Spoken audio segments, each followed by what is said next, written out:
அனைவருக்கும் வணக்கம். என் பெயர் ஹேமலதா. நான் 2ஆம் வகுப்பு படிக்கிறேன். நான் கதை சொல்ல வந்திருக்கேன். ஒரு ஊரில் ஒரு மரம் வெட்டி இருந்தாராம்.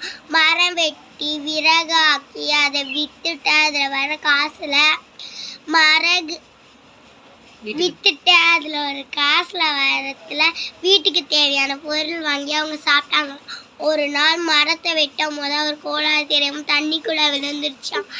சோகமாக அழுதுகிட்டே இருந்தாராம். அந்த சைடு இருந்து ஒரு தேவதை வந்தாங்களா, நீ எதுக்கு அழுகிறேன்னு கேட்டாங்களாம். கோளாறு தண்ணிக்குள்ளே தெரியாமல் விழுந்துருச்சு அப்படின்னு சொன்னாங்களாம். அதுக்கு அந்த தேவதை தண்ணிக்குள்ளே போய் ஒரு கோளாறு எடுத்துகிட்டு வந்து காமிச்சாங்க. அது பளிச்சுன்னு பளபளன்னு இருக்குமா. தங்க கோளாறு எதாவது கோளாறுன்னு கேட்டாங்க. இல்லை இப்போ என் கோளாறு இல்லை. திரும்பி தேவதை தண்ணிக்குள்ளே போய் ஒரு கோளாறு எடுத்துகிட்டு வந்து காமிச்சாங்களா. இதான் அவங்க கோளாறுன்னு கேட்டாங்க. இதுவும் இல்லைன்னு சொல்லிச்சாங்க. அப்புறமா திரும்பி பளபளன்னு ஜிகு ஜிகுன்னு இருக்குமா. இதான் அது வெள்ளி கோளாறியா, இதான் அவங்க கோளாறுன்னு கேட்டாங்க. இல்லை இதுவும் என் கோளாறு இல்லைன்னு சொன்னாங்க.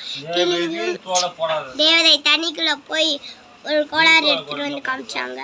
அது மரத்துல ரெடியான கோளாறு, இதான் கோளாறுன்னு கேட்டாங்க. ஆமா இதான் கோளாறுன்னு சிரிச்சுக்கிட்டு சத்தமா சொன்னாராம். வாங்கிக்கிறாரா. இப்போ நான் தங்க கோளாறு காமிச்சேன், அதுவும் இல்லைன்னு சொன்னேன். வெள்ளி கோளாறு காமிச்சேன், அதுவும் இல்லைன்னு சொன்னேன். லாஸ்ட்ல மரத்துல ரெடி பண்ணேன், உன் கோளாறு காமிச்சேன், அதுதான் உன் கோளாறு. பேராசைப்படாமல் வாங்கினேன்ல, அதனால நான் உனக்கு 3 கோளாறுன்னு பரிசா தரேன். சரி, நான் அதிகம் மட்டும் சொல்லிடுறேன். நீ மட்டும் மரத்தை வெட்டாத.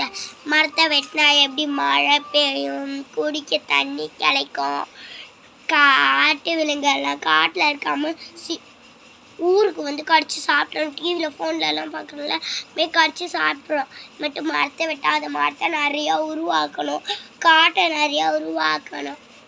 நான் சொல்லத்து கேட்பேன்ல. போயிட்டு வரேன், பாய்.